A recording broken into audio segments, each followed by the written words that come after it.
salaamaaleykum sëñ bi. maaleykum salaam. ñu bàyyi la ko nuyu di lay seetaan. waaw salaamaaleykum gannaaw bu ñu nuyoo ñi nga xam ne ñoo ñu seetaan ñëpp di rafetlu bu baax initiative bi nga xam ne moom la Like TV jël tey pour ñëw fekkee suñu dîner de gala pour jël live bi. d'accord est-ce que mën nga ñoo fàttali tur bi ak lan nga ci. waaw man maa ngi tudd Big D quoi ñu gën ma xam si Abdoulaye Diallo man maa gérer tout ce qui est contenu par rapport ak dîner bi. d'accord ñu ñëw ñu ne ñu waa Croix-Rouge ñoom ñoo xewle waa Croix-Rouge ñoom ñooy organiser dîner de solidarité avant tout d'abord lan mooy Croix-Rouge.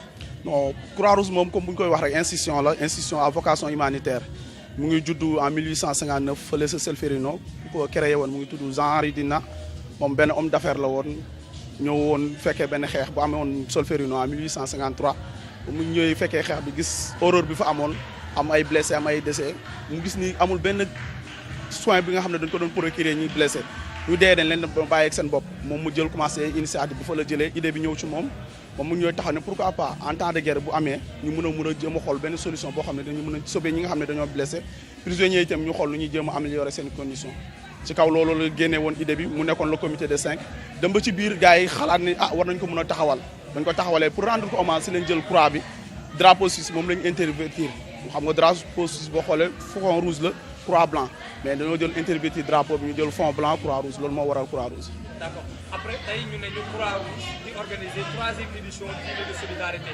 ñu bëggoon a xam esprit dîner bi fan la jógee ak lan la exactement. waaw esprit dîner bi moom comme ni ñu ko wax rek Croix-Rouge la ñuy wax à vocation humanitaire la mooy côté solidarité tey boo xoolee ba ñuy doog a taxawal dîner bi dañoo wax pourquoi pas ñun li nga xam ne dañoo nekk si Croix-Rouge comité de Pikine chaque fois dañuy def ay activités mais souvent duñu gis nit ñi peut-être duñu xam ci lu bëri. mais day occasion la dîner bi pour au moins autorités yi partenaires yi ñëw daje fii ak anciens yi nga xam ne peut-être nekkoon nañ fi te nekkatuñ fi ak nouveaux yi ñëw ñu daje partager en même temps li nga xam ne moom retombées yi nga xam ne mooy ñëw si dîner bi dañ koy contribuer waat à la bonne cause mooy ñi nga xam ne peut-être ay personnes démunies lan moom la ñuy jéem a jàppale par rapport ak dîner bi loolu mooy idée dîner. bonsoir. ex-sud ah. lan moo tax ngeen ex-loo ko xanaa dañ koo fase. non noonu la tuddoon avant ñuy ñëw. après ñu fase ko quoi. waaw peut-être noonu lay demee. chéri yow naka mu. kaay bu làkkatu kaay taxaw nii ma xool la waaye yow làkkatoo ba heure bi di làkkatoo naka mu yaa ngi ci jàmm dégg naa li nga ñaaw moo tax nga làkkatu mais c'est très normal mais grand waaw mais grand yow ndaanaan nga parce que su fekkante ne ay jeunes dañoo sensible par rapport ak cause bi nga nekkee ci Pikine ça veut dire que ni li ngay def dafa bari si ñoom mais naka nga gisee xale yi seen taxawaay. sant yàlla parce que aussi mbir mi du man ñoom la. C'est parce qu'en réalité, ils ont été sensibles par rapport à mes actions. Et les actions que je fais aujourd'hui, je le fais gratuitement avec beaucoup de cœur et beaucoup d'amour. Parce qu'en réalité, nous, la jeunesse aujourd'hui, nous ne pouvons que apporter notre soutien à nos sœurs, apporter notre soutien à nos frères, parce que c'est notre mission du début, ce sera notre mission de la fin. Et ça me va droit au cœur. Aujourd'hui, ils sont venus, en tout cas m'honorer, pour dire que Boubacar Mbeng mérite vraiment qu'on l'honore. Et ça, c'est pas moi, c'est eux. C'est parce qu'elles sont généreuses, c'est parce qu'elles sont en tout cas gentilles et engagées, mais aussi dynamiques. Je les félicite et je les encourage à aller de l'avant, parce que c'est un club qui aujourd'hui fait la fierté de Pikine. Et ça, il faut le dire haut et fort, ils sont en train de faire d'excellent travail, surtout en termes de santé de la reproduction, surtout en termes de secourisme, surtout en termes de questions de social. Et ça, il faudra les féliciter, les encourager et les encourager encore une fois à continuer dans cette même lancée parce que ce sont des jeunes qui sont dynamiques, qui aiment en tout cas aider leurs prochains. Et ça, c'est une fierté pour tout Pikine. ñu jox la polo bu rafet bi. waaw wax dëgg yàlla sargal nañ ma. parce que pour man liñ ma jox nii gënal na ma saaku or. camion jama. man camion bee ma gën a. voilà mais nag dëgg yàlla buñ ci boole woon camion jama bi ak bii daf may gën a neex. yaa ngi soog a ñëw mu ngi soog a ñëw bii mais nag quand même ça me va droit au cœur. merci beaucoup encore Seyni Tijani. chéri li ma bëggoon a xam moom mooy idée bi ngeen am pour reconnaissance nii fan la jógee. d'accord idée bi ñun je pense que ci ñun la jógee nous les anciens. tonton Bouba moo ñu formé depuis bi ñu nekkee xale ba léegi. bi ñu nekkee xale di ñëw Croix-Rouge di sawlal camp de vacances mi ngi nii duñu bàyyi yu kii. macha allah bàyyi nga sawlal bi. bàyyi naa ko waa bàyyi naa ko moom moo ñu formé et on est trop reconnaissant envers lui. parce que c'est pas facile il y a d'autres qui sont là jëluñu seen temps may ko club bi mais moom il passe tout son temps avec nous loolu moom c'est quelque chose bi nga xamante ni macha allah. d'accord en tout cas vous êtes des personnes yu bien tonton Boubacar ñu ngi lay encourager di la remercier également mais beneen yoon aussi tam dugal ci ay xale yu rafet tuuti parce que nii dañuy yàq der. non xale yi d'accord ngeen ni xale moom dañoo ñaaw. xale yi moom ñoo dàq ci Pikine parce que xol mooy rafet kanam du rafet du dëgg merci beaucoup à tout aussi. adduna bi bu leen seetaan nag ba naan waa Pikine dañoo ñaaw de ñii ñoo ñaaw. Bonsoir. parce que fàttali ñu tur bi s'il vous plaît. man Amy Seye Dabo Badio. d'accord lan moo tax loolu rek lañ ma wax. waaw première dame comme jabaru président yëpp première dame lañ ñuy wooye comme président wu jabaram la donc je me dis première dame comme toute première dame rek mu nekk croix rouge mu nekk feneen jabaru président yëpp première dame lañ. da ngaa bokk croix rouge wala sa jëkkër non ci non kese la? bokkuma croix rouge. d'accord qu'est-ce que ça vous fait nga gis sa jëkkër di participer ci œuvre de charité yu mel ni ñu ne dîner de solidarité. waaw ça me touche parce que moom je sais qu'il est social même bu nekkul woon croix rouge sax dina mën a demal boppam parce que dafa bëgg œuvre sociale yeeg yooyu donc moom la daal il est humain waaw. bu guddee ñëw mbaa doo koy kaasal déjà. non du am. non amul problème. d'accord guddee yi moom chaque fois ay réunion à n'en plus finir mais je maintiens le cap. mais ni nga def dafa jekk. Merci. maa bëgg nga wëndaalu ma xool. wëndaalu mbaay Ma président du maire. déedéet wëndaalu mbaay wëndaalu. bu président merul rek d'accord naa. jeex na d'accord. que la fête soit belle. merci beaucoup et bonne soirée. 90e dame première dame ñëw na fi. troisième ñëw na fi 20e ñëw na fi. waaw man la tur bi naka la. Jatu Diop Ndiaye Jatu Diop Ndiaye membre croix rouge. waaw volontaire d'accord. naka ngay dundee dîner de solidarité. contentement laa koy dundee parce que aussi tamit je fais partie de l'organisation may gérer man ak sama collègue yi accueil bi vraiment dama suis contente trop parce que lii tamit dafay baax ñu koy am tout le temps ci biir Croix-Rouge suñu fierté la aussi ñun ñi nga xam ne ñooy waa Pikine suñu ndam la aussi tamit merci beaucoup. yow mi yore li nga xam ne moom moo nekk organisation bi fonds yi ba xam bu pare nga def ko sa poche yow wala président. ah non jamais dañ koy def rek ñëpp pour Croix-Rouge bi yëpp la parce que Croix-Rouge du kenn nit équipe la kon équipe boobu ñun ñoo koy def parce que dañoo yor ay xale aussi. soxna si kan moo la fantal. kan man xanaa sama tëyeex xanaa Abdou bu baax rek ma ne ko man maa ngi tudd Nene Ndaw nekk Croix-Rouge fii nekk volontaire vraiment tey kontaan naa ci bés bi parce que ñun amuñu dara sudul Croix-Rouge Croix-Rouge suñu deuxième famille la vraiment moo tax suñu organisé dañ ci sawar bay bëgg a dee loolu doo nga tax ñu def nii rek naka ngay dundee bu mu fête bi. yii instant bi moom dund nañ ko ci nank ci jàmm ak salaam ne kay instant bi sama xol sedd na moom vraiment te dara xewagul merci beaucoup. ñoo ko bokk yow tamit merci beaucoup. ok merci. 5e dame. Oui, bonsoir. ñu bàyyi la nga nuyu président. Bon, avant toute chose maa ngi nuyu ñëpp ku ci nekk sa tur ak sa sant di leen ziar te naan leen bismillahi rahmaani rahim. fête bi naka nga ko dundee actuellement. Bon, kontaante franchement kontaan nañ bég naa ci man personnellement parce que l'union fait la force te Pikine moom ku ñu xam-xam ni ci booloo lañ bokk ci fulla ci liggéey. te lii mën naa ni bañ ko dalee wax yàgg na kon dañ ci góorgóorlu xeex ci def ci lu ñu mën ba yàlla suturaal ñu kon cela veut dire que ni lii bu taxawee rek dama ci kontaan daal franchement am naa ci mbégte torop. d'accord waa Croix-Rouge depuis combien de temps. bon depuis 2005. d'accord kon yàgg na maa ngi dégg tout à l'heure ñu ne ma volontaire. kan mooy volontaire ci Croix-Rouge. bon la volontariat c'est que ñun lépp lu ñuy def duñ ci xaar dara. ñun loolu la ñuy dundee lépp lu ñuy def duñ ci xaar dara dañuy def te yàlla tax est-ce que comprendre nga parfois da ngay dégg ñu naan aidons-nous à aider ci loolu la ñuy dox dañ lay fekk yow borom baax ñu waxtaan ak yow wax la li ñu bëgg nga jàppale ñu ci li ñu bëgg ñun ñu jël ci li nga ñu jox dimbalee ko doomu aadama te yàlla rek tax ñun Croix-Rouge ci loolu la ñuy dox te dañuy ñaan yàlla jàppale ñu suturaal ñu ba ñu mën ci continuer sur cette lancée. Bonsoir. C'est Ousseynou Badio, président du comité départemental de la Croix-Rouge de Pikine. Enfin, monsieur Badio, qu'est-ce que ça vous fait d'organiser un tour de gala et de voir que les gens sont présents à la fête? Mais écoutez, en tout cas, je voudrais remercier tout le monde qui est venu, mais également tout le monde qui a participé au processus d'organisation de ce dîner de gala. Mais c'est toujours un plaisir d'organiser une activité comme telle. Et de se rendre compte que les membres de la Croix-Rouge d'abord sont là présents, mais également toutes les personnes qui ont de l'affection pour la Croix-Rouge, toutes les personnes qui sont engagées aux côtés de la Croix-Rouge viennent participer. Donc pour nous, c'est un énorme plaisir que de voir tout ce beau monde venir répondre à l'appel de la Croix-Rouge à l'occasion de sa semaine nationale. Voilà. Donc l'ambition pour nous, c'est d'amener tout le monde qui peut-être n'a pas eu la chance de collaborer ensemble, de pouvoir se retrouver et de se rendre compte qu'on appartient à la même famille qu'est la Croix-Rouge. Merci beaucoup, monsieur.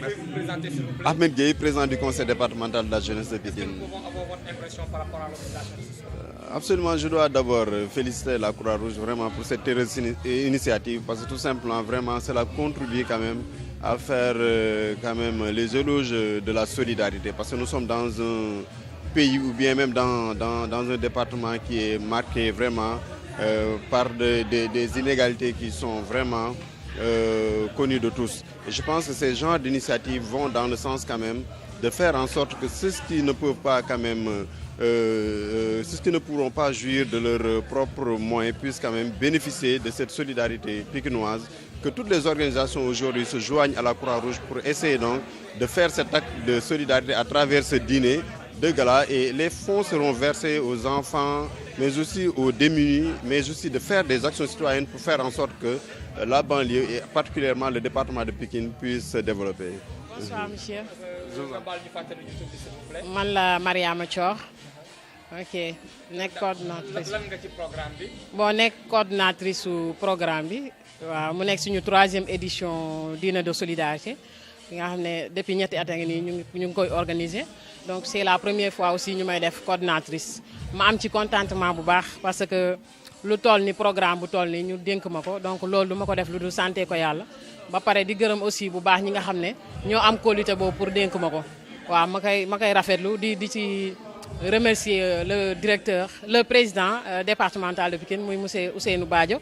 Di remercier aussi ñi nga xam ne ñoo nekkoon ci wàllu organisation bi vraiment depuis début bi ba léegi ñu ngi jàpp rek te bàyyi métti woon na mais yàlla def na tey ñu fekkee ko ci jàmm ñuy ñaan yàlla jeexalee ko ci alhamdulilah. maa ngi nuyu nekk ku nekk ma koy nuyu ci turam ak santam et je crois que dañ ma honoré rek doublement ma nekk conseiller départemental à la ville de Pikine nekk conseiller municipal à Pikine Nord ñëw représenter le maire Amadou Diarra ànd ak su may moroom jeune ñu nekk ay conseillers municipaux Magna ak Aline Badara Fall bokk aussi ci conseil départemental de la jeunesse bi.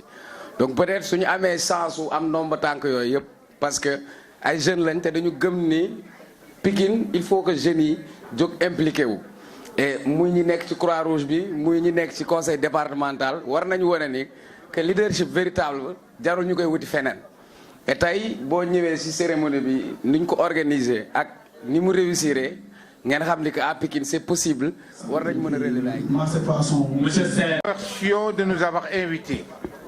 Et contrairement de la vocation de la Croix-Rouge sénégalaise, qui a une vocation de secourisme, etc., mais le marché central au poisson a une autre vision. Donc nous avons constaté que depuis lors, vous mettez dans les habits de secourisme. Bon, alors, donc nous avons pensé qu'on pouvait quand même apporter un plus. D'abord, le directeur empêché, parce que ça fait quelque temps qu'il a reçu le prix des corridors, qui a prôné le marché central au poisson dans les entreprises citoyennes. Et tout récemment aussi, avec la municipalité de Pikine, nous avons reçu quand même la calebasse de l'émergence. Alors, maintenant, on est venu quand même à l'encontre de la Croix-Rouge. Nous avons pensé que, hormis vos activités de secourisme, etc., nous avons pensé que maintenant, nous allons insérer dans notre programme un programme de recrutement des employés de la Croix-Rouge. On va les employer au niveau du marché et essayer de les employer à temps. Assalamu alaikum. Ginnaaw bu ma sante yàlla maa ngi julli ci Yonent bi tedd sallallahu alayhi wasallam maa ngi nuyu ñu fi toog ñëpp di wax ne tamit kàddu yi ngeen ma jox nekk na kàddu yoo xam ne bett na ma ndax foog naa ne tey fii nag may waxee muy Croix-Rouge nekk na muy quartier boo xam ne tey man fii laa juddoo muy Cité Kotaf 2 bii may wax nag ci turu mouvement APR ànd Pikine rafet ànd Pikine rafet nag du ma tàyyi di ko wax fu nekk ndax man Mame Laye Mbengue boo gisee ma créé mouvement bi dama ko créé uniquement pour xool nan la ñuy fexe pour jàppale suñu département bi muy Pikine te foog naa ne jikko yi bu ñu rafetee rek environnement bi lépp tegu ci yoon may wax ne li ma fi dégg sànq ñu wax ko ci Croix-Rouge. Je trouve beaucoup de choses à la Croix-Rouge. Vraiment, c'est mon stage avant. Et vraiment, c'est comme une famille. Marie là-bas. Wouhou! Et je suis Wolof. Mais bon, on a Wolof. Jangna Boubak. Gisna Boubari. Et moi, je sais pas. Ouais, t'as tu l'as payé, David? Alors, comment vous vous appelez? Penda Sibi. Pardon? Penda Sibi. Penda Sibi. Waaw, nee na Penda Sibi la tudd kon dafa ñëw Sénégal ut turu Wolof, n'est-ce pas? Vous avez pris un nom de Wolof, hein? Mais voilà, votre impression par rapport au travail que vous faites au niveau de la Croix-Rouge, parce que vous êtes volontaire et vous êtes là pour apprendre, en tout cas, comment le Sénégal est en train de fonctionner par rapport aux santé. Quelle est votre impression? Je sais que la Croix-Rouge fait beaucoup de sacrifices pour aider la communauté. Et j'ai pu voir le travail, c'est pas facile, mais ils ont travaillé beaucoup et formé une relation avec la communauté. Et vraiment, c'est joli à voir et c'est joli à être là avec eux aussi. Merci beaucoup. Wax ji am na solo, merci beaucoup. Partenariat international entre nous et voilà votre structure. Madame, qu'est-ce que vous voulez dire vous par rapport à la Croix-Rouge? Je ne travaille pas ci Croix-Rouge parce que ci école GGFI mais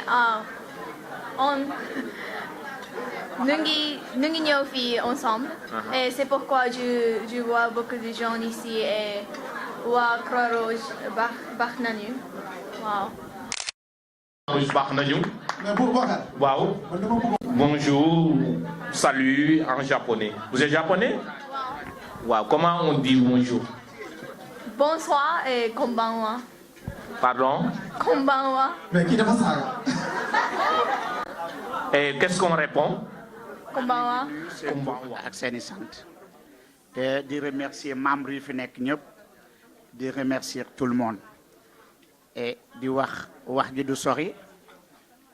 Croix-Rouge pratiquement ñun ñoo ko juddulu avec le vieux Kabirou Mbodj dëkk à côté yaruñu Kamou moo doon directeur Croix-Rouge à l'époque et ñu ko doon def ay financement ville de Pékin teniroon Croix-Rouge di si def ay financement yu am solo temps boobu Kamou était conseiller municipal de la ville de Pékin avec le maire Kabiro. Donc fii moom sunu feef la sunu kër la on connaît bien ici moo tax à tout moment saa yu ñu ñëwee wax ma ne ma Croix-Rouge dafa aye bi mooy 3e je crois que anniversaire bu Croix-Rouge doon def et maa ngi fiy door a teew mais daaw ñëwoon naa mais joxewoon naa son participation mais dafa fekkoon ma voyager moo tax ñëw moon pratiquement ren njëg moom je me suis dit que vraiment j'ai trop de choses à faire mais dama ne woon il faut ma ñëw nécessairement su doon 10 minutes ou 15 minutes pour assister leen pour wan ne leen Pikine est derrière vous la population de Pikine est derrière Croix-Rouge la ville de Pikine est derrière absence bu yàgg bi mais sama xel yëpp nag mu ngi si yéen jëmm ji ñëwul mais xol bee xel bi yëpp mi ngi ci Croix-Rouge na moo tax tey nag ma def sama kéemtalaay kàttan pour mën a teewe si cérémonie bi parce que man maa ngi koy soog a yëg malgré que jot amul famille beeg yooyu moo tax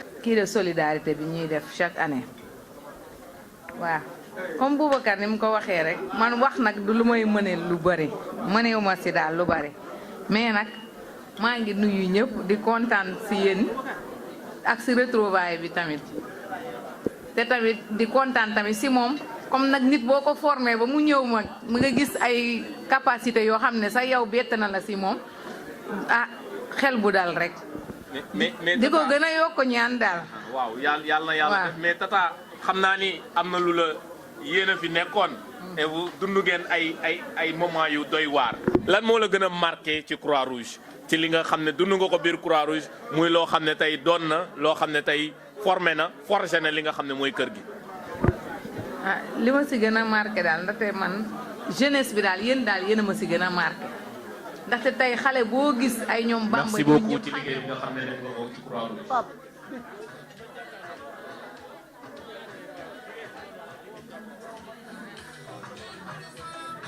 pulaar bi nag ku ko xam-xam ni mooy suñu monsieur Bakary Sonko le père de la révolution ah oui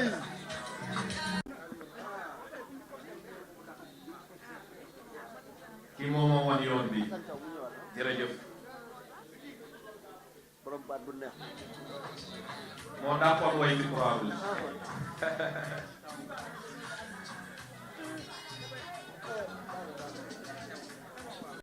Monsieur Abdou Gueye, le charge de la Croix-Rouge. Si lu fi yàqu moo ko defar ñu ngi la ciy sant di la ci gërëm yàlla yàlla fay.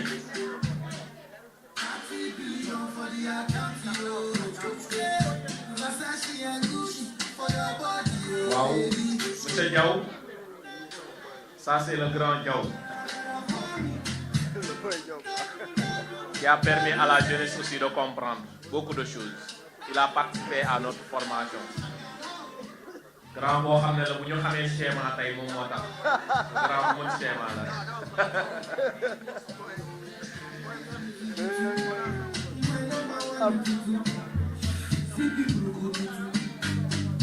grand Pape Abline Sarr grand bu modeste grand bu humble boo xam ne wax dëgg yàlla ku wàccee boppam la ku jox boppam Croix Rouge jërëjëf yàlla na la yar suñu borom fay yow leer na ni boo amoon ay milliards jox ko Croix Rouge ah kii nag sama tonton la tonton Mor Seck l'homme de vérité l'homme qui a forgé ma carrière l'homme de rigueur l'homme d'engagement maa ngi fàttali plan Jaxaay ku xamul Mor Seck dégg nga ko merci beaucoup grand pour tous les efforts que vous avez consentis grand Libas un grand cadre qui a inspiré l'ensemble de la jeunesse volontaire boo xam ne tey bu ndaw ñi nangoo jàng biir Croix-Rouge am na lu mu ci def parce que exemple la ci loolu merci beaucoup grand pour cet exemple que tu nous as permis de copier merci beaucoup d'être un modèle le grand Fallou Ndiaye ki mooy le grand Fallou Ndiaye dama bëggee tàcc ko bu baax a baax Fallou Ndiaye dafa ñëw maase ak génération yëpp Fallou Ndiaye soo ko gisee da nga naan Henri Dunant moo taxaw Fallou Ndiaye bëgg gi mu bëgg Croix-Rouge bu ñu boole woon suñu bëgg yëpp bëggam ëpp na ko ndax boo ko woo mi ngi fi merci beaucoup grand pour sa générosité grand Badiane celui qui nous a forgé qui a forgé tant de générations qui a permis à toutes ces générations de comprendre ce que c'est que la Croix-Rouge mais aussi de se forger en termes de discipline tey bu ndaw ñi amee discipline da cee am wàllu wu rëy jërëjëf grand daa ma yàlla xeeb doole saa tey isandoo yi yàlla def na xamante wuñu wante dégg nañu lu bare merci beaucoup de cette générosité tout l'accompagnement que tu as fait au niveau de la Croix-Rouge merci beaucoup yàlla na yàlla fay tata Khady Ndiaye bu Malika yow itam xamante wuñu mais wax dëgg yàlla ku bokk Malika ku xam Malika xam ni terre d'éducation la ku xam Malika xam ni Croix-Rouge su toolee fii tey ci lañ bokk merci beaucoup Tata Khady yàlla yàlla fay sa générosité waaye ngeen tàcc baax Tata Tida ci nag dama bëgg ngeen tàcc ko bu baax a baax a baax a baax a baax a baax a baax a baax yaa ko fi de merci beaucoup di jël mais li ñu wax ci moom dafa am solo yaa ko fi wante tey képp kuy jigéen da ngay roy ci Tida ndax bëgg gi mu bëgg Croix-Rouge nangu gi mu nangul Croix-Rouge kii bu doon joxee kulli volontaire moom day bokk ci kulli volontaire yi merci beaucoup Tata Tida kii nag sama jigéen la muy jigéen yoo xam ne nii wax dëgg yàlla lépp jox na ko Croix-Rouge jox na kàttanam joxe na dooleem te ba léegi mi ngi koy def muy koo xam ne génération bu ñëw mu ànd ak yow maase ak yow merci beaucoup pour votre générosité ah kii nag suñu tata la Tata Awa Sow muy tata bu ñu marqué pour son charisme pour li nga xam ne tey wane na ko ci fulla ak fayda jëmale ko ci ndaw ñi tey modèle jeunesse bi ñu am moo tax ñëw inspiré merci beaucoup pour votre générosité merci beaucoup encore une fois bu ko defee ana Diama Mbaye ana Diama Mbaye Diama mu gën a mérito fii ñu fi toog yëpp dañu koo mérito mais kii wax dëgg yàlla xaarul dara ci Croix-Rouge ay ndabam ak ay boolam ak ay waa këram day boole sax ba jël waa këram boo jox waa Croix-Rouge kon wax dëgg yàlla seen générosité pour la Croix-Rouge Tata Fatou Bayo yàlla leen suñu borom fay yàlla leen suñu borom fay yàlla leen suñu borom fay te xam naa njox bi suñu borom dana leen fay te xam naa ni bu leen di fay àjjanay Firdawsi la leen di fay.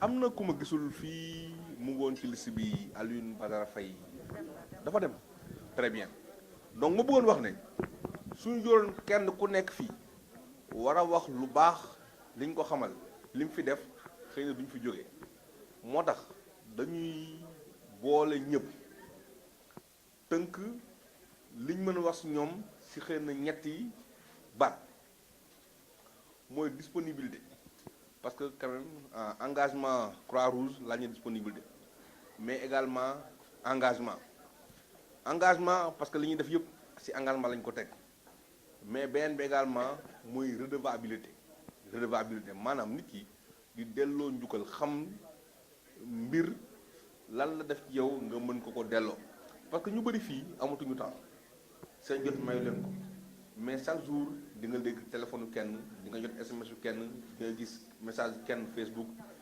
te lii ñetti at yëpp am na ñoo xam ñu ngi ñëw di ko teewle kon loolu yaakaar naa ne mun ñu ko fay daal en tout cas effort yi ñu def pour def activité bi mel nii ak yéen effort yi ngeen def pour ñëw fekkee bon na ko yàlla fay daal en tout cas la Croix-Rouge de Pikine xëy na tey maa am chance su privilège wu wax ci turam et très contente di li ngeen def pendant at yi yëpp ba tax tey ñu nekk structure bu mag bu am solo am doole nag am doole parce que quelqu'un a dit tout à l'heure que nous vivons une crise mais oui nous vivons une crise depuis 4 ans mais notre force nous permet de tenir encore et loolu yàlla ak yéen daal donc ma bëggoon gars yi ñu tàccu leen bu baax a baax ñaan yàlla guddal seen fan également ñi gën a féete ndaw xool leen bu baax parce que xëy na déwén seen tour la ay at yi di ñëw seen tour la daal kon ñuy gërëm ñëpp di sant ñëpp merci beaucoup léegi nag kon dañuy bàyyi ngeen dem toog photo de famille parfait on fait la photo de famille allo Babacar